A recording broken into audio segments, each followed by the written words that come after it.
ഈ അടൂരിൻ്റെ സ്റ്റേറ്റ്മെൻറ്റിൽ ശരിക്കും ജാതി ആരോപിക്കപ്പെടുമ്പോൾ സ്റ്റേറ്റ്മെൻറ്റിനെ മറ്റൊരു തരത്തിൽ കണ്ടുകൂടെ എന്നാണ് ചോദിക്കുന്നത്. കാരണം അടൂരിൻ്റെ ഒരു പിൽക്കാലഘട്ടത്തിലുള്ള സ്റ്റേറ്റ്മെൻറ്റ്സോ ഇല്ലെങ്കിൽ അഭിപ്രായങ്ങളോ ഒക്കെ വെച്ചിട്ട് നമ്മൾ പരിഗണിക്കുന്നതിന് പകരം അപ്പോൾ അവിടെ നടത്തിയ പ്രസംഗത്തിൽ മെറിറ്റ് എന്ന് പറയുന്നത് കാശ് ദുർവ്യയം ചെയ്യരുത് എന്നുള്ളതാണ് ഉദ്ദേശിച്ചത് എന്നാണ് ഒരു വ്യാഖ്യാനം.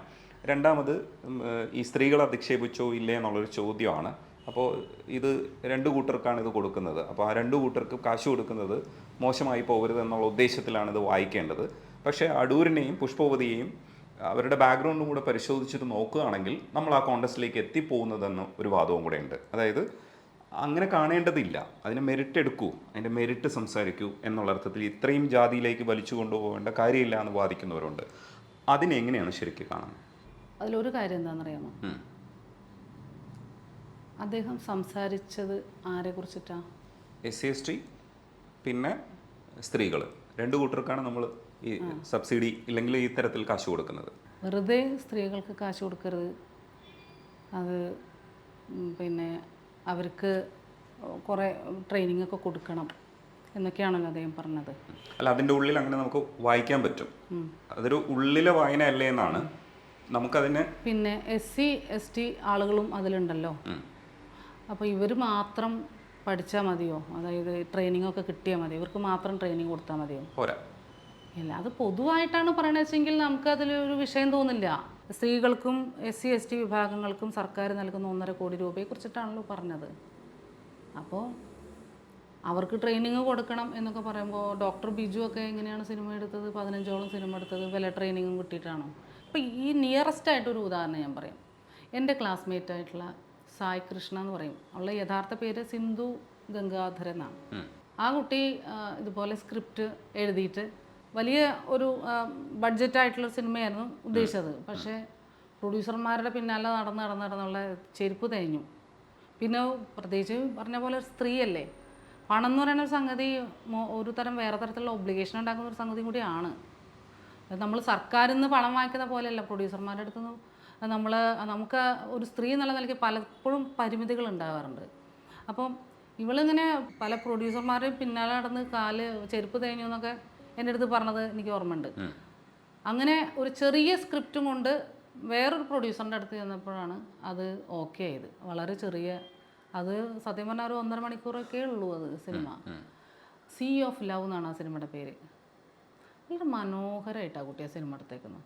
അവൾ പ്രൂവ് ചെയ്തേക്കണു അവൾ നല്ലൊരു സിനിമ സംവിധായികയാണ്. ഇതൊക്കെ ട്രെയിനിങ് കിട്ടിയിട്ടാ. ഡോക്ടർ ബിജു ഒക്കെ 15ഓളം സിനിമ എടുത്ത് ഇൻ്റർനാഷണൽ ലെവലിൽ അവാർഡുകളും ഇൻ്റർനാഷണൽ ലെവലിലും ദേശീയ തലത്തിലും അവാർഡുകൾ നേടിയിട്ടുള്ള ഒരാളാണ്. അപ്പോൾ അദ്ദേഹം ഇതുപോലെ ട്രെയിനിങ് കിട്ടിയിട്ടൊന്നുമല്ല സിനിമ എടുത്തിട്ടുള്ളത്. അങ്ങനെ ഒരുപാട്, ഇപ്പോൾ VS അനോജ് സിനിമ എടുത്ത അരിക്, അതൊന്നും ട്രെയിനിങ് കിട്ടിയിട്ടല്ല, പക്ഷെ നല്ല ക്ലാസ് സിനിമയാണ്. വളരെ ചർച്ച ചെയ്യപ്പെട്ട, നിരൂപക ശ്രദ്ധ നേടിയിട്ടുള്ള സിനിമയാണ്. അപ്പോൾ ഈ പറയണ എൻ്റെ ഒരു സാങ്കത്യം എന്താണ്? പൊയ്കലപ്പച്ചനെ കുറിച്ച് പറയുമ്പോൾ പ്രോഗ്രസീവ്നെസ് എന്ന് പറയുന്നത് ഇപ്പോൾ ഗുരുവായിക്കോട്ടെ അയ്യപ്പനായിക്കോട്ടെ ഒക്കെ ചെയ്യാൻ ശ്രമിക്കുമ്പോഴും ചില കവിതകളൊക്കെ എടുത്ത്, ഇപ്പോൾ പുഷ്പവതിക്ക് തന്നെ ഏറ്റവും കൂടുതൽ ഇഷ്ടമുള്ളത് ശരിക്കും അപ്പച്ചൻ്റെ കവിതകളൊക്കെ കുറേ കൂടെ നന്നായിട്ട് മ്യൂസിക്കലായിട്ട് പുറത്തേക്ക് വരണമെന്ന് ആഗ്രഹമുണ്ട്. എനിക്ക് ആക്ച്വലി ശ്രീനാരായണ ഗുരുവിൻ്റെ കൃതികൾ അതിൻ്റെ അർത്ഥങ്ങളൊക്കെ വായിക്കുന്നു, പക്ഷെ എവിടെയാണ് പിരിവ് എന്നുള്ള കാര്യങ്ങളൊന്നും കൃത്യമായിട്ട് മനസ്സിലാക്കിയിട്ടൊന്നുമല്ല സത്യത്തിൽ ആദ്യം തുടങ്ങിയിട്ടുള്ളത്. വർഷങ്ങൾക്ക് ശേഷമാണ് ഇതിങ്ങനെയല്ല, കുറച്ചും കൂടെ ഈ ഇൻസ്ട്രുമെൻസിൻ്റെ വലിയ ബഹളങ്ങളൊന്നും ഇല്ലാതെ വളരെ കാം ആൻഡ് ക്വയറ്റായിട്ട് ചെയ്യേണ്ട ഒരു സംഗീതമാണ് ഗുരുവിൻ്റെ വരികൾ എന്നുള്ളത്. കൂടുതൽ അതിലേക്ക് ഇറങ്ങിയപ്പോഴാണ് മനസ്സിലാവുന്നത്. ആദ്യം അതൊരു ആവേശമായിരുന്നുവെങ്കിൽ ഇപ്പോൾ അത് ഒരു കൂടുതൽ മനസ്സിലാക്കണേൻ്റെ ഒരു തലം അതിലേക്ക് വന്നിട്ടുണ്ട്. അപ്പോൾ അത് മ്യൂസിക് ചെയ്യാനുള്ള ഒരു വഴി എവിടം വരെ എത്തി? കുറച്ചൊക്കെ എനിക്ക് തോന്നുന്നു ഇടയ്ക്കൊക്കെ ചൊല്ലാറുണ്ട്. അപ്പോൾ പക്ഷെ അതിനൊന്ന് കോർഡിനേറ്റഡ് ആയിട്ട് നമുക്ക് മുന്നിൽ വെല്ലായിട്ട് അവതരിപ്പിക്കാൻ വേണ്ടിയിട്ടുള്ളൊരു ആഗ്രഹം ഉണ്ടെന്ന് തോന്നുന്നു.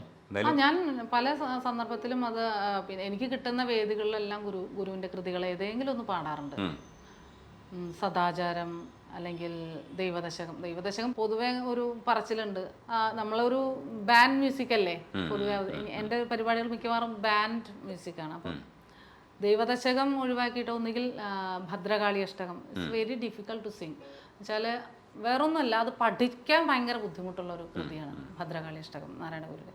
അപ്പോൾ അത് ഞാൻ ലളിതരാഗത്തിൽ പാടാറുണ്ട്. പിന്നെ സദാചാരം പാടാറുണ്ട്. പിന്നെ ഗുരുവിൻ്റെ കൃതികൾ മാത്രം പാടുന്ന സന്ദർഭത്തിൽ ഇതെല്ലാം പാടാറുണ്ട്.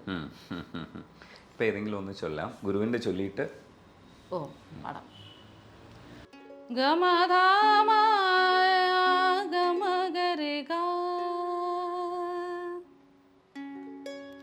ഗമധനി സാനി മഗ ഗമര സാ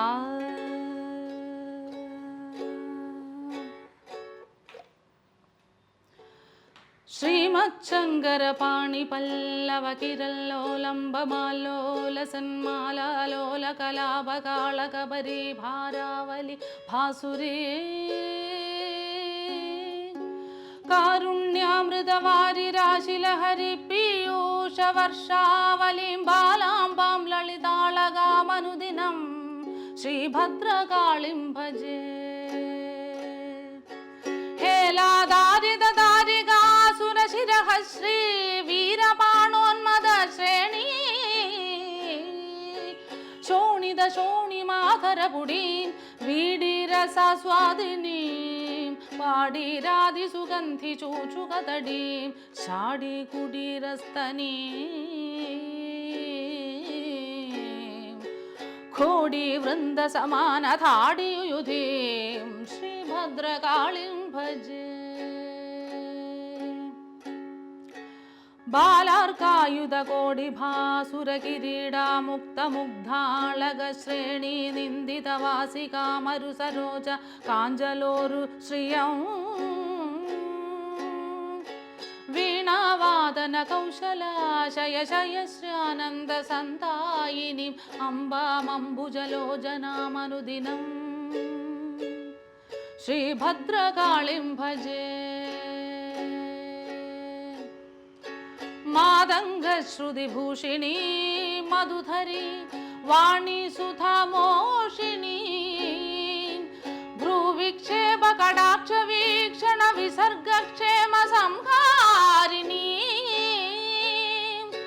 മാതംഗീ മഹിഷാസുര പ്രമഥിനീ മാധുര്യധുര്യാകര ശ്രീകാരോത്തര പാണി പങ്കജപുടീ ശ്രീഭദ്രകാളിം ഭജേ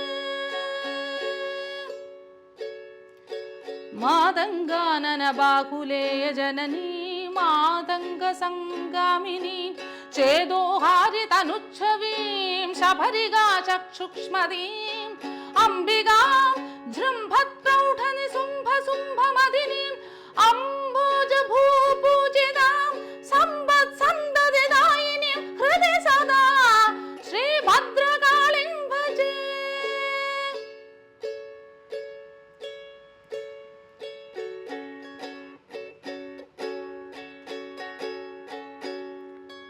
ആത്മീയസ്തന കുംഭകുങ്കുമരജ പങ്കാരുണാലങ്കൃത ശ്രീകണ്ഠൗരസ ഭൂരിഭൂതി മമരികോടിരഹീരായിത